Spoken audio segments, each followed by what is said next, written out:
Comic books, for me at least, have felt like an impossible task to jump into and learn about. I'm the type of person where if I'm starting to learn about something, I want to know the ins and outs of every single thing about it. If I'm playing a new video game for the first time, I'm going to 100% that and get the Platinum achievement. If I'm playing LEGO Star Wars, I'm going to get all the studs and get True Jedi, or if there's any skins or cosmetics available in the video game that I'm playing, I'm going to do everything I can, collect all the missions, and do whatever's possible to get every single suit and cosmetic possible. So previously, when it came to reading comic books, for me at least, I knew that it was an impossible task just to jump on into.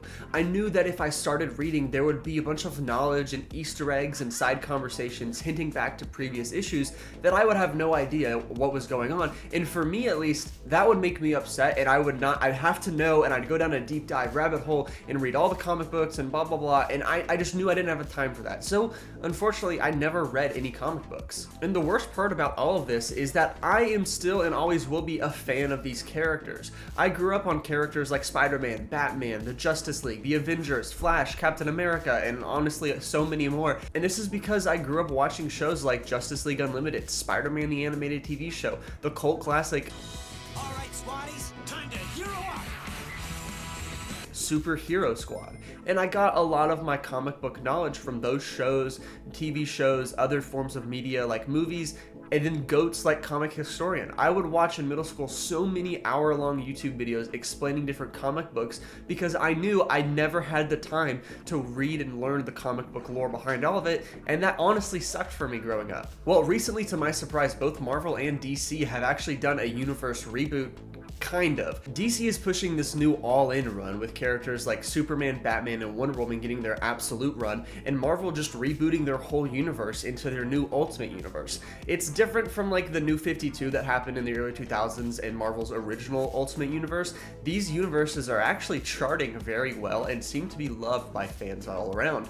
And it asked me the question of why are these new issues, why are these new universes actually being successful to the ones that were prior, and what have they done differently? Why are fans like myself jumping into these universes and loving them? Without getting into the weeds for each and every character in their respective universes, both companies are actually doing a great job changing what was previously thought to be fundamental aspects of our heroes and flipping them on their heads while also at the same time staying true to the core principles for each character. For example, Spider-Man, Peter Parker, our beloved webhead. Normally he gets his powers around like 15 or 16. Well, in this new Ultimate Universe, he gets his powers when he's 35 years old. He's got a full beard and everything, and he's got a wife and kids, and he's not been Spider-Man ever because he doesn't have powers. And then all of a sudden one day, I'm not going to spoil the issue, he gets his superpowers, which is a big origin contrast between a 15-year-old kid getting his powers versus literally 15 years older as a 35-year-old man getting his superpowers as an adult. But when Peter Parker becomes Spider-Man, his way of learning the typical Spider-Man lessons are different and have a unique meaning behind them, as well as still staying true to who Peter is. Or Batman, who's normally portrayed as a rich billionaire who uses his wealth to build his Batman equipment. In the new Absolute Batman run, Bruce Wayne is a blue-collar engineer who has very little money, but uses his limited resources that he has to still be Batman. Because of this, we still get new takes on the character, right? But they also stay core to fundamental aspects of who we know and love these characters to be. Batman, for example, in the Absolute run, he's best friends with his rogues gallery. All of his rogues gallery that you could think of, in like the first or second issue, he is high school best friends with them, playing poker outside of work with them, and he has an axe on his chest that he uses to cut off his enemy's arms. He doesn't have all the money that Batman normally does, but he works as an engineer and knows the ins and outs of Gotham, so he can take pieces from construction sites and use that to build the Batmobile or other aspects of his Bat stuff that he needs. All of this is stuff that Batman's never done before, but you best be known, Batman's not going to kill anyone. He'll cut off someone's arm with his bat axe, but he won't kill them. You'll never see this dude pick up a gun and shoot someone, but he actually does pick up a gun and like change it to shoot batarangs out of it instead of like bullets. So it's a little different, but it's still staying fundamental to who Batman is while also offering a fresh and unique story that we've never seen before. The character changes aren't just limited to main characters either. Everyone from Alfred to Cosmo the Space Dog even gets little tweaks. Honestly, I could go on and on about these changes that have been made, but what I want to talk about is why these changes actually work and why both universes universes actually work as reboots as well. For me at least, I think the best part about these changes that have been made in both these universes is how well it suits the reader. You could have literally no pre-existing knowledge of these characters and still enjoy the runs. Now granted, I think that a good chunk of the fun comes with these changes because you can see how they stack against their normal concepts and counterparts for the characters, but let's take Absolute Batman again for example. Only the first 5 issues are currently out, but it's clear that this series is handcrafted by the people that love the character. Bruce Wayne, like I mentioned earlier, is best friends with all of his classics rogues gallery, except none of them have actually turned into their villains yet. So when this happens, it's going to be even more tragic. While all this is going on, Bruce is doing each and everything he can to stop the current threats from Gotham City. Along the way, he finds Alfred, who in this universe is actually a hired for kill mercenary, and the two of them end up teaming up, and that's how their partnership starts. Alfred never is like that. Yes, there's that one issue where he kills Superman or beats Superman in a fight, but literally every single other interpretation of Alfred, he's never the action piece guy. But in this universe, he and Batman butt heads at the beginning and then now are teaming up together. It's just an interesting concept to get the two to start working in a way that is unique, but is also fresh. Another example, Commissioner Gordon, who is normally, as mentioned, the commissioner, is now Mayor Gordon of Gotham, and he's not a good mayor either. People are wanting to get him out of the position. Bruce's mother Martha is still alive, but tragically his father is not. In a vacuum, I think all of these changes are changes that I necessarily would not appreciate in other adaptations. But for some reason, when all of these are put together, it blends and works so well and so unique that I can't help but love it. It creates a really interesting and unique take on Batman and allows for lifelong comic book fans to appreciate the storyline changes from his original depiction, yet also it literally does reinvent the wheel in some issues for new comic book viewers that might have been previously turned off from other adaptations of Batman that we all know and love. If Batman is a billionaire like he normally is portrayed as, what if you're someone that hates billionaires like almost all of us, but you're why do I want to support this guy that's a billionaire? Well, now you don't have to. You can like this Bruce Wayne that literally is probably making 40 or 50 grand a year as a construction guy or whatever he's doing, but is the Batman. It's really interesting. He's still Batman, but you took away his money and took away his resources, but you see that Bruce Wayne, no matter what happens, is still going to get the job done as Batman because that's who he is at his core. Another example being my personal favorite is Ultimate Spider-Man.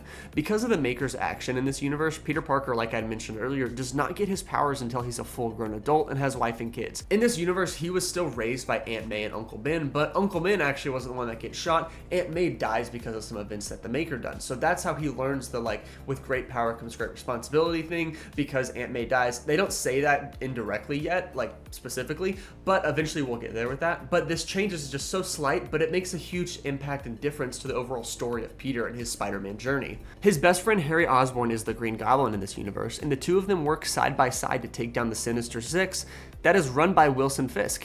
Peter has a son who in the more recent issues, slight spoiler alert, has been filling in the role as Spider-Man while Peter is absent doing stuff away from New York City. Peter has revealed his identity to a good chunk of people that are close to him and is almost immediately shown how this negatively impacts his life directly. Peter Parker obviously still has his no-kill rule, but it's still in full effect, and except it has more weight when he wants to not kill these people because he knows that these people, they're harming his wife and kids. Versus yeah, I'm a 15, 16-year-old kid. I don't want to kill people because killing's bad. Well, now, I feel like it's a lot stronger because, no, I'm not going to kill the people that literally almost killed my wife and kids or are negatively impacting the only people I have left in my life as a father figure. Just the weight of that no-kill rule, in my opinion, is so much stronger than the weight of a no-kill rule as a 15 or 16-year-old kid. Almost 2 years ago now, when I first started making videos on this account, I watched every single Spider-Man animated TV show. It was like a weird stem that I had to do to get out of my system, but my biggest complaint moving from series to series is that there wasn't really a whole lot that changed narratively with Peter Parker and his overall Spider-Man story. Yeah, there was some series where he fought alongside Iceman and Firestar, or there was the one-off 2099 Spider-Man storyline, or there's one where he's S.H.I.E.L.D.'s lackey and is working for Nick Fury as a S.H.I.E.L.D. agent called Ultimate Spider-Man, which is fun. But that being said, everyone knows when watching those series, if you're a fan of the character, don't trust Norman Osborn. He's going to be bad. Don't get too attached to Uncle Ben because he's going to get shot. Harry Osborn, yeah, he's going to be his friend, but he'll probably turn evil as well. Definitely don't trust Eddie Brock as well, because we know what happens to him. It's just every single time when those characters are brought up and introduced, for me at least, and yeah, I'm someone that watched all of them literally back to back, they introduce Eddie Brock. Oh my gosh, well, he's eventually going to be Venom. That's obvious. What these universes have done, both Marvel and DC, are so unique and refreshing with these adaptations, because they'll introduce characters like Eddie Brock, for example. They haven't done that yet, but when he's introduced every single time in every adaptation, he's going to be Venom. I wouldn't be surprised if they eventually introduce Eddie Brock and he is not Venom. He's like Iron Man or whatever. Like, he is the complete contrast from Venom. That's what they've been doing, or flipping the origin or tweaking every single character, and it's very unique and refreshing for someone like myself who knows how these storylines normally play out, except they're not anymore. We still have the beloved friendship of characters like Harry and Peter working together, doing whatever might happen, but this time he's the Green Goblin that's a good guy. This is very unique and fresh, and I absolutely love it. In the Ultimate Spider-Man run, all of these changes are directly flipped on their heads alongside many others, and the best thing it does is allow for new and fresh storylines that it cannot stop using the word unique as a Spider-Man story. As someone like myself who's loved this idea of reading comic books but never knew where to start, yeah, maybe I'm biased because both Marvel and DC universes actually started within the past year or so it is easier for me to jump in, but I necessarily don't think that that's the case. I honestly do think that 2 years or so from now, when the issues for each run have amassed almost 30 issues or whatever number it might be, that it's still going to be just as easy for fans of Spider-Man or fans of the Avengers or fans of Superman to jump into their respective comics underneath that Ultimate or What If absolute universe and not feel left out or out of place. I've never once in my entire life read or sat down or even looked at a single Avengers comic book issue, but for some reason this past weekend I read literally in one sitting, all 10 issues of the Ultimates. Granted, I was stuck in a hotel room and didn't really have much to do, but I do think that speaks to how great these stories are. Now, granted, maybe I should start reading some Avengers comics just for the heck of it, for the fun of it, but I think it speaks to how great the Ultimates is as a concept that someone like myself who I'm interested in reading the Avengers comics someday, but I sat down and read all 10 issues because I know how good they're going to be, and it gravitated and caught my attention because of how good they are. What I ultimately think this came down to was the fact that they were constantly subverting the audience's expectations with these characters. One of the main characters in the Ultimates is Reed Richards, who is Dr. Doom in this universe, but he has no superpowers. Yet at the same time, because of his ego that Reed Richards always has, he is negatively impacting the Ultimates, which is like the Avengers, negatively impacting the Ultimates with his decision making because of his ego. This is literally, it's the character trait that Reed Richards always does when he's on the Fantastic Four, negatively impacting the team or putting them in a predicament that goes against what they should have done because of Reed Richards' ego as Mr. Fantastic. That's a core trait that is with Reed Richards that is seamlessly transferred over to the Ultimates, but he doesn't have stretchy powers, and he goes by Doom in this universe and has the Dr. Doom mask. So it's a different character, but it keeps the same aspects of Reed Richards. Now, I really don't want this video to just be a glaze fest of the absolute DC universe and the Ultimate Marvel universe, but as someone like myself who's never read any overarching comic book storylines and also was never involved in the community reading issues as they came out, I couldn't help myself but talk about this because of how amazing they are. What I think both Marvel and DC are currently doing with their respective universes speaks directly to fans of their universes and characters of someone like myself. I'm a fan of Marvel and a fan of DC, but I never knew when to jump into their universes, and I think it's absolutely brilliant with what they're doing of rebooting or restarting everything in a different spin-off way to captivate the attention of audience members that didn't ever know where to jump in. Well, now you can, because things are different, but things are also the same because characters have the same traits that they once have, but they're different. I think it's absolutely genius. Now, I'm obviously not in the boardrooms either. I'm not behind any decision making at studios either, but I do think it's not a coincidence that within the past year or so, at the same time almost, both major comic book studios had a similar take on these new universes that they're pushing out and to be in the spotlight. Maybe that's because, they're running out of ideas and sales are low or whatever, but honestly, what I truly think it is it's the fact that they know that comic books and reading previous issues or storylines seemed like Mount Everest, that being an impossible task. And I know that I'm not the only one that has ever felt like it was never a good time to jump into comic books and that I'd have to do a homework amount of chores to understand an overarching storyline with these issues. Yet, with these new runs, they've only been out for about a year or so, but because of how unique their stories are, you don't need to have any pre-existing knowledge of these characters or the universes, because the chances are whatever you're thinking might actually happen is not going to happen to this character or their origin, and it will be tweaked. Characters like Harry Osborn, who are normally portrayed as Peter Parker, Spider-Man's best friend, who is in the shadow constantly in his own life, but also in the public light of his father, like Norman Osborn, he got tweaked. He is now the co-CEO. He's married to Gwen Stacy, by the way, in this universe, who's the co-CEO as well. They're both co-CEOs of Oscorp, and Harry is the Green Goblin who's helping Spider-Man fight Wilson Fisk, like I mentioned earlier. This is something that's not only exciting if you're a fan of the character, but also something that you need no prior knowledge to before. If you're someone that came into this universe and read this and is like, oh, I like Spider-Man because he's Spider-Man, but knew absolutely nothing about Harry Osborn, this isn't going to negatively impact you at all. It's going to be a take on a character you've never heard of before. But if you're someone who is a Harry Osborn stan, this is a new universe, a new take that is refreshing to see, contrast to the previous iterations of Harry, and I think just what they're doing is brilliant. All of this being said, I have really enjoyed what DC and Marvel are putting out, and I know they're doing new issues and new series that are coming out constantly for these universes, and I just implore you, if you think this is something that you'd be interested in, it is. You're absolutely gonna love it. Just go check out, go to the easy ones, go to the fan favorites like Spider-Man, Batman, or Superman, and then you can deep dive into the other ones like Black Panther and Wolverine later on. But this is just something that is so exciting, and I'm finally able to like jump into comics. I couldn't help myself but not talk about it. And the absolute best thing about this, not even the changes or the tweaks of these characters, it's very clear that the people behind these on both Marvel and the DC universes, they're handcrafting each storyline for each characters with love and respect. And it's really refreshing, especially with modern stuff that has been happening with the superheroes.